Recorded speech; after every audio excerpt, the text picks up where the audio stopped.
The drive to the ranch had taken most of the afternoon. The sun hung low over the hills, painting the horizon in dusty gold. 4 friends sat cramped in the SUV, windows down, letting in the dry scent of sagebrush and soil. Ethan drove, eyes fixed on the winding road. Beside him, Sarah leaned out slightly, enjoying the warm breeze. In the back, David and Claire argued softly about directions until the outline of the ranch finally appeared, sitting quiet at the edge of the valley. It looked abandoned at first glance. A long wooden fence stretched out, broken in places. The house itself had peeling paint and shuttered windows, though the owner, a distant acquaintance of David's family, had promised them it was in use. There were horses in the stables, he had said, enough land to ride until their legs ached. They parked near the main house. The silence pressed in, broken only by the buzzing of insects. Sarah was the first to speak. "It feels like no one has lived here for years." "Creepy," Claire muttered, pulling her jacket tighter. But when they walked toward the stables, the sound of hooves rang out. A few horses shifted restlessly inside the corral, their eyes dark and watchful. Relief washed over them. The place wasn't empty. By evening, they had unpacked, lit lanterns, and shared dinner at a wooden table in the yard. The air grew cooler, the hills turning shadowed and quiet. The friends talked about their ride plan for the next day. Ethan wanted to test the trails that disappeared into the canyon. David insisted they stick to open ground. Night fell quickly. Without city lights, the sky stretched above them like black glass filled with stars. The group lingered by the fire until the chill drove them indoors. At some point in the night, Sarah awoke to the sound of movement outside. Hooves on dirt. Slow, deliberate. She sat up, heart beating faster, but when she peered through the window, the corral was still. The horses stood motionless, their heads low, no rider in sight. She told herself it was her imagination and went back to bed. When morning came, the friends discovered David's bed was empty. At first, they thought he had gone outside early. His jacket was missing, his boots gone. But as hours passed, no sign of him appeared. Ethan searched the corral. Sarah checked the trails. Claire stayed by the porch, calling his name until her throat was raw. By midday, fear set in. They gathered near the barn, their voices low. "Maybe he wandered off," Claire said, though her hands trembled. "David wouldn't just vanish," Ethan answered. "He knows better." Sarah pointed to the dirt near the fence. "Look." The ground was marked with hoofprints. Not the clustered tracks of horses in the corral, but a single line, sharp and deep, as though made by a heavy rider. They led away from the house, toward the far side of the ranch. None of them remembered hearing a horse leave. They followed the prints, the silence between them heavy. The trail cut across dry grass, weaving through scrub, heading toward a structure barely visible against the horizon. A barn, long abandoned, its roof sagging and walls darkened with age. As they drew closer, the air seemed to change. The wind slowed. The sky grew dim, though the sun still shone. The hoofprints ended at the barn doors, pressed deep into the earth, as though the rider had dismounted right there. No horse waited. No rider stood near. It rose. Ethan pushed the door with care. It groaned, swinging inward to reveal the shadowed interior. Dust drifted in the stillness. Wooden beams arched overhead, black with rot.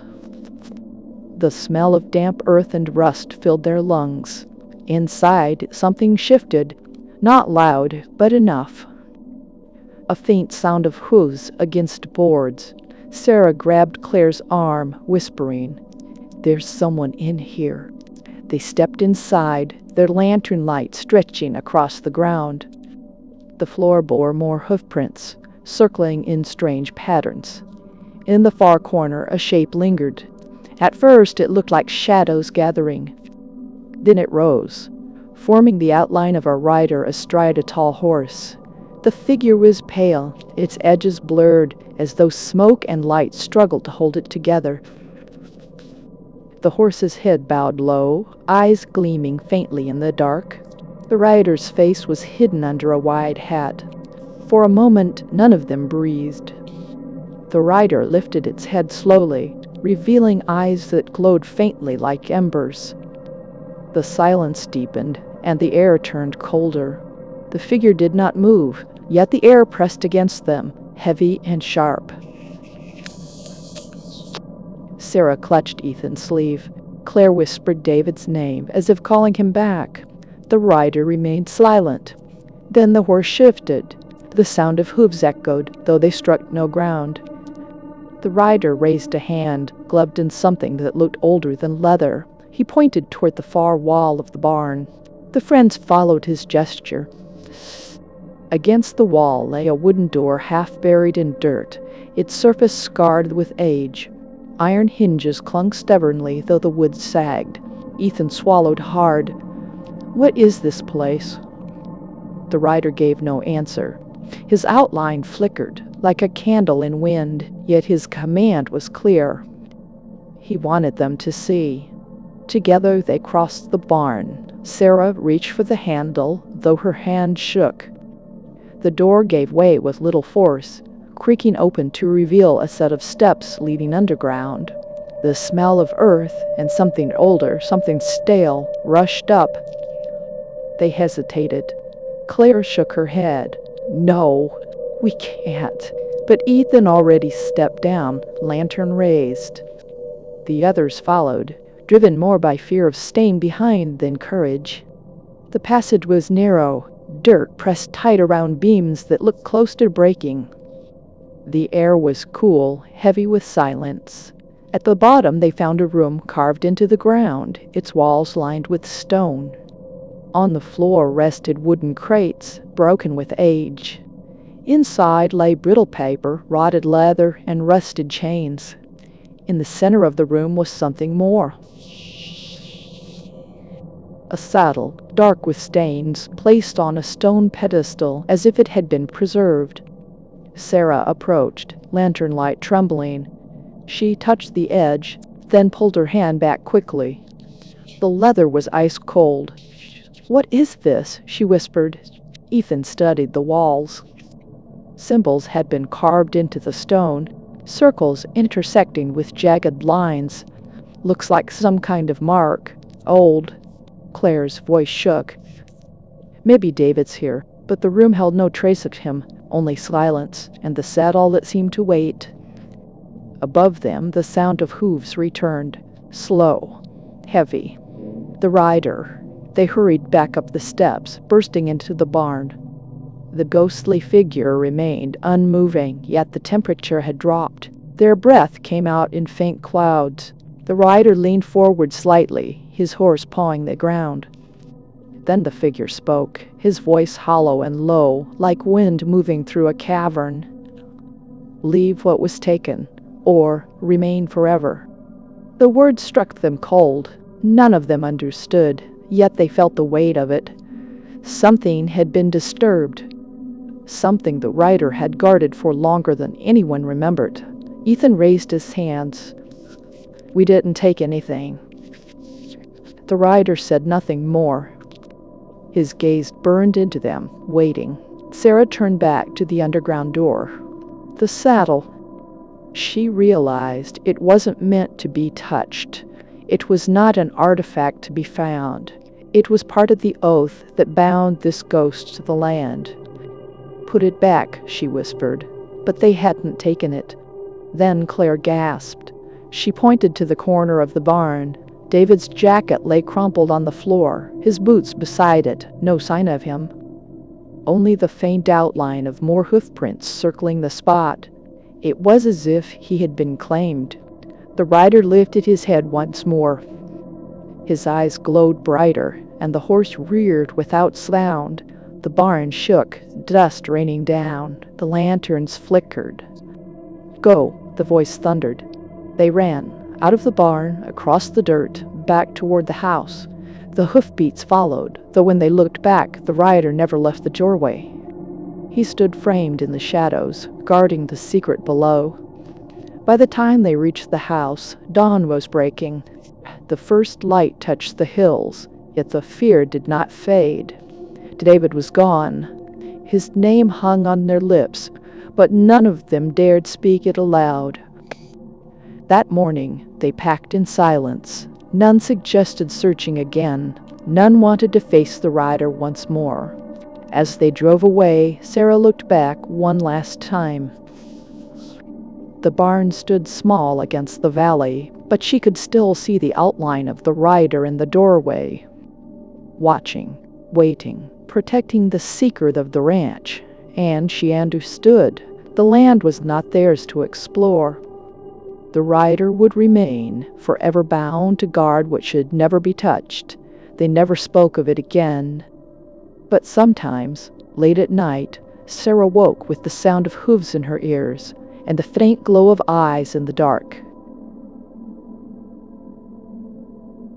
The road stretched into the distance, empty fields on both sides, until the outline of the old ranch house appeared on the horizon.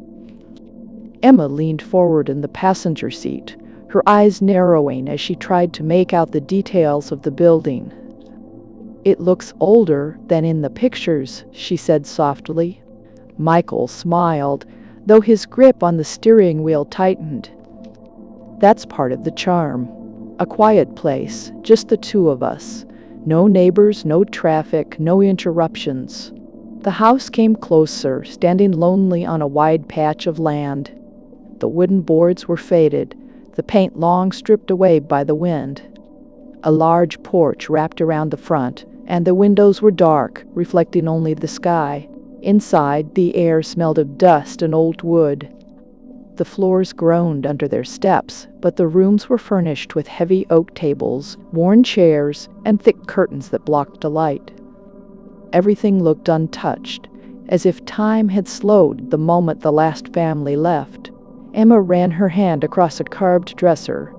"It feels strange, like it remembers the people who lived here." Michael dropped their bags in the living room and opened the curtains to let the fading daylight in. "That's exactly why I chose it. A weekend out of the city, some peace, maybe a little wine by the fireplace. Perfect." As night fell, the countryside grew silent. No cars, no distant voices, only the whisper of wind through dry grass. They lit a few candles when the lamps flickered and dimmed. Shadows stretched across the walls, making the rooms look deeper than they were. Over dinner, they laughed and planned a walk for the next morning. But when the plates were cleared, the silence grew heavier. Emma tilted her head, listening. "Do you hear that?" she asked. Michael paused. "Hear what?" She frowned. "A whisper, like someone speaking behind the walls." He stepped closer to the nearest wall and pressed his ear against the wood. For a long moment there was nothing. Then, so faint it could have been mistaken for the wind, came the sound of a voice. A single word stretched thin, impossible to understand. Michael pulled back with a nervous laugh. "Old houses make noises. Wood shifts, pipes rattle. Don't worry." But the sound lingered in Emma's ears, too clear to ignore. Later, as they prepared for bed, the whispers returned. Louder this time, moving along the walls, circling the room. Emma clutched Michael's arm. "Tell me you hear it now." His face paled, though he forced a smile. "It's nothing. We're just tired." The floorboards creaked in the hallway outside their room, slow and deliberate, as if someone was pacing. Michael opened the door quickly, but the corridor was empty. The boards, however, continued to shift, one after another, retreating toward the stairs. Neither of them slept well. The house felt alive, every sound magnified by the silence of the night. When Emma finally drifted off, she dreamed of shadows standing in the corners, their mouths moving without sound. In the morning, sunlight broke through the curtains. The silence was softer now, but the unease remained. While Michael cooked eggs in the kitchen, Emma wandered through the rooms. She found a small study at the back of the house, where shelves lined the walls. Most were empty, but one shelf held a single book, thick and bound in cracked leather. Dust coated its cover, but when she lifted it, the pages fell open on their own. It was a diary. The handwriting was sharp and hurried, the ink faded with time. Emma turned to the first page she saw. October 3. The house does not rest. We hear them at night, whispering through the walls. They call our names. They do not want us to leave. Emma's chest tightened. She read on, each line more frantic than the last. November 12. The children speak with voices that are not their own. The floor shifts under us, leading us into rooms we did not enter. We cannot find the way out at night. The house changes. December 5. We tried to leave. The doors would not open. Windows showed only darkness. The house will not let us go. The final entry ended in a smear of ink, the words barely legible. Emma closed the diary quickly and carried it back to Michael. He listened, his expression growing serious. "Maybe it's just some story," he said. "People write things to scare others. It doesn't mean it's real." Emma glanced toward the walls. The silence felt heavy again, as if the house was waiting for them to speak. That night the whispers returned, louder, clearer. They carried fragments of words, broken sentences. Emma pressed her hands against her ears, but she still heard them. The floorboards groaned under invisible steps, circling the bed. The door to their room rattled as if pushed from the outside. Michael grabbed the diary and held it tightly. "The house is warning us," he said, "or it's trying to keep us here." The candle flickered violently, almost going out. In the wavering light, Emma thought she saw the outline of a figure standing near the dresser. Tall, still, its face hidden in the shadow. When she blinked, it was gone. The night dragged on, every sound twisting into something unnatural. Emma and Michael stayed awake, watching the candle burn lower, afraid to move, afraid to speak too loudly. When morning finally came, the relief was thin. The house did not feel warmer with daylight. It only seemed to rest, like something waiting for them to let their guard down. They decided to leave. Michael packed their bags quickly, refusing to look at the walls.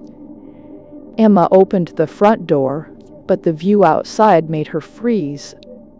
The porch stretched into an endless plain of dead grass. No fence, no dirt road, no sign of the car they had driven in. Only the same house stood in the distance, as if they had never left it. Michael pushed past her, stepping onto the porch. "This isn't real. We just need to walk." They walked for hours. The sun did not move, hanging in the same place. Every direction led them back to the house, its porch waiting, its windows dark. Back inside, Emma collapsed into a chair. "We can't leave." Just like the diary said. Michael set the diary on the table and flipped through the last pages again. He read aloud, his voice shaking. December 20. "The walls close in at night. The voices say the house must feed. If you hear them, do not answer. If you see the door open on its own, do not step through." That night, the whispers rose louder than before, filling every corner of the house. They no longer sounded distant. They pressed against Emma's ears, surrounding her, calling her name. "Emma." The voices were layered, male and female, young and old, all speaking together. Emma opened the door. The bedroom door creaked. Slowly, it swung inward. The hallway beyond was dark, darker than it should have been. Michael grabbed her wrist. "Don't move, don't listen." But the voices turned softer, almost kind. "We can help you. You don't have to be afraid." Emma felt herself rising, her body moving toward the door. Michael pulled her back, slamming the door shut. The walls groaned in anger. boards bending as if the house itself resented his defiance. The floor under their bed shifted. They could feel it tilt, pulling them toward the center of the room. Michael lit the last candle, but the flame bent sideways, as if drawn toward an invisible breath. Emma clutched him tightly. What does it want? The diary lay open on the floor, the final page exposed. New words appeared, written in fresh ink before their eyes. It wants you to stay. The letters bled into the paper, growing darker until they dripped like wet paint. Emma screamed and threw the book into the fireplace. Flames swallowed it, but the whispers only grew louder. The walls pulsed, breathing in and out. The ceiling cracked, dust falling onto their faces. The house shuddered, every board groaning as though it were alive. Michael grabbed their bags. We run. No matter where it leads, we keep running. They burst into the hallway. The stairs stretched longer than before, each step echoing endlessly. The front door loomed at the end of the corridor, wide open. Emma remembered the warning in the diary. If you see the door open on its own, do not step through. Michael pulled her forward. It's the only way. They crossed the threshold. The cold hit them first, like stepping into a cellar. Then silence. When Emma opened her eyes, they were standing in the same living room they had just left. The fireplace crackled, the diary back on the table unburned. Michael dropped the bags, his face drained of color. It won't let us leave. The whispers laughed, circling them, closing in. The shadows stretched across the floor, reaching for their feet. Emma grabbed his hand, her voice breaking. Then what do we do? The diary flipped open on its own, its pages tearing as if by unseen hands. The words rearranged into new lines. You are part of the house now. The floor split beneath them, revealing darkness that swallowed the candlelight. The boards pulled apart like teeth opening wide. Emma and Michael clung to each other as the ground gave way. The last thing Emma heard before the darkness consumed them was the whisper of 100 voices, speaking as one. Welcome home. The house stood silent once more, its windows dark, its walls still. The diary closed by itself, the ink on the last page already fading, waiting for new hands to open it again. The first time Henry noticed something was wrong, it was late September. The harvest on his land had come in larger than ever before. The wheat stood heavy and golden, the corn stretched taller than a man, and the soil itself felt strangely alive under his boots. For a struggling farmer in rural Kansas, it should have been a blessing. Yet when he drove into the village the next morning, the news hit him hard.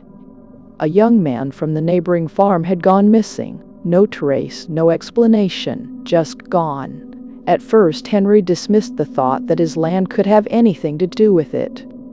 People went missing sometimes. Maybe the boy had run off, maybe there was an accident. But as the weeks rolled on, more names were whispered. An old woman, then a pair of hunters who never returned from the woods. Every season the same pattern repeated itself. His crops thrived, his neighbors vanished, and the connection gnawed at him. Henry kept to himself, working the fields by day and locking his doors tight at night. The quiet of the countryside was no comfort. Sometimes, in the still hours before dawn, he swore he saw faint glows shimmering between the rows of corn, as if lanterns were moving without hands to carry them. Once, while driving back from town, he thought he spotted shapes standing in the field. Tall, human-like, motionless. When he blinked, the stalks were empty again. His father had owned this land before him, and his grandfather before that. The farm had never known famine, never known drought. While other fields withered, theirs always produced. Henry remembered the hushed words his father once said when he was a boy. The soil remembers. At the time, he thought it was just one of those phrases old men used. Now it sounded like a warning. By October, the tension in the village had grown. People avoided looking at Henry for too long. He could feel the suspicion, though no one said anything directly.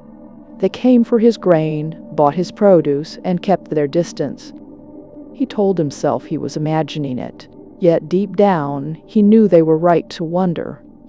One night, after a long day of cutting corn, Henry couldn't sleep. He lit a lantern and stepped outside, the cool wind brushing across the wide field.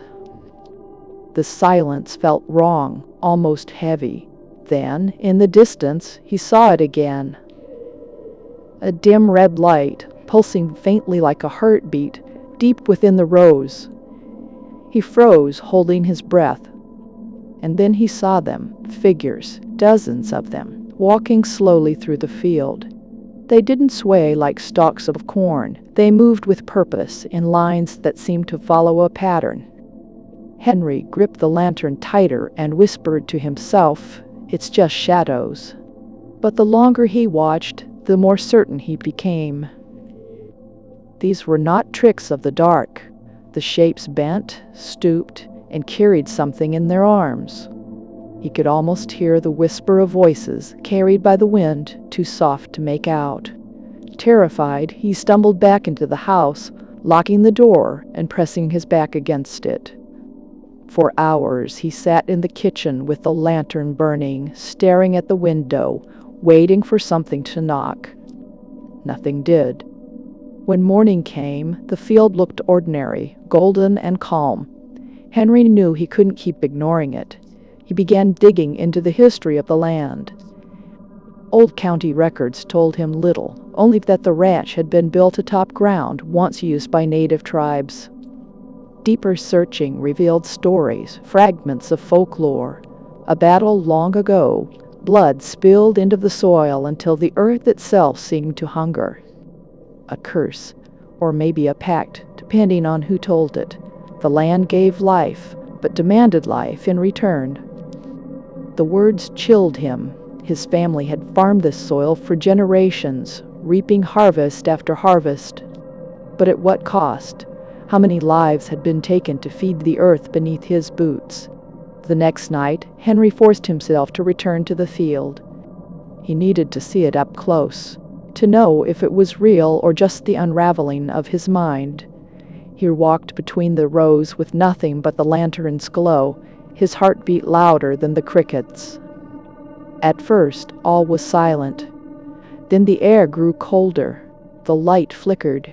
He smelled something metallic, sharp, almost like iron. When the lantern steadied, he saw the ground ahead of him glisten wet, though it hadn't rained in weeks.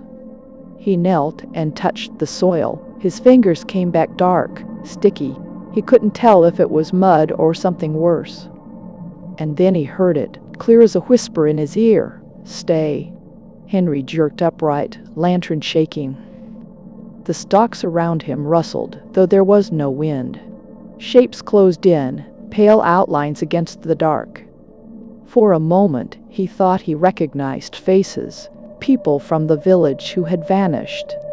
Their eyes were hollow, their mouths silent, yet their presence pressed against him like a weight. His breath caught. He turned and ran, stumbling back toward the house, the whisper chasing him, "Stay, stay." When he reached his porch, he dared one last glance over his shoulder. The figures had stopped at the edge of the field, watching. The red glow pulsed once more, then went dark. Henry stood trembling, the truth dawning heavy on him. The soil of his ranch was not alive by chance. It was fed, season after season, by sacrifice, and now it was calling for him. For days, Henry tried to go about his work as if nothing had changed. He drove his tractor, mended fences, and stacked hay. But every sound from the field made him flinch. He stopped sleeping, stopped eating. The soil outside seemed to breathe with its own rhythm, waiting. By the end of the week, Another villager went missing, a young woman who had last been seen walking home from church. Henry heard the news in the store, and every head turned toward him in silence. No one spoke, but the message was clear. They knew his fields thrived while people vanished. That night, Henry sat alone at the kitchen table with a glass of water and his lantern. He tried to tell himself there was still a choice. He could walk away, sell the land, and never return. But the thought of leaving filled him with dread. This soil had bound itself to his family for generations. Could it even let him go? The lantern flickered, the window panes rattled, though the night air was still. From the distance, he heard it again, a low whisper carried on the wind. "Stay." Then another word, softer, harder to make out. "Give." Henry stood, heart pounding, and went to the door. The field glowed again, faint red veins running beneath the stalks like blood in the earth. He stepped off the porch, lantern raised. Each footfall sank heavier than it should have, as if the ground pulled him down. At the center of the field, the glow was strongest. The stalks bowed outward, forming a circle of trampled earth. Henry froze. The ground here was dark, wet, and pulsing. And in the soil he saw them. Faces, dozens of them. Some he recognized from the misting, others were too old, too ancient. Eyes half buried, mouths frozen in silence, as if the earth had swallowed them whole but kept their forms alive. The voices rose around him, overlapping, urgent. "Stay.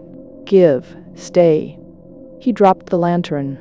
The light rolled across the dirt and guttered out, leaving only the red glow. Henry fell to his knees. The soil beneath his palms throbbed with warmth, as if alive. He tried to pull away, but his hands stuck. The ground clung to him, thick and hungry. Terror surged, and he yanked with all his strength until he broke free, stumbling back. His palms burned, streaked with dark stains.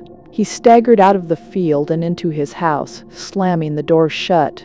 He washed his hands until the skin went raw, but the stains would not fade. They were not dirt. They were something deeper, seared into him. By morning, the crop stood taller still, as if fed overnight. The villagers whispered. Henry stayed inside, curtains drawn, his thoughts spiraling. He knew the truth now. The land demanded sacrifice. That was the secret of his family's success.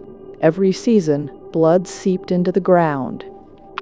Every season, the soil gave back. But now the choice lay before him. Either he revealed it, exposed the farm for what it was, or he let the ritual continue. If he told, the village might burn the land, maybe even kill him to end the cycle. If he stayed silent, more would vanish, and the harvest would remain plentiful.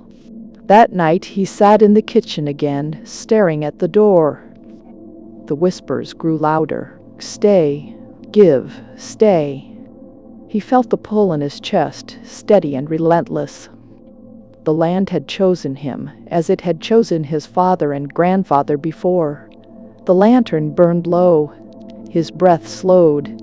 He realized there was no walking away.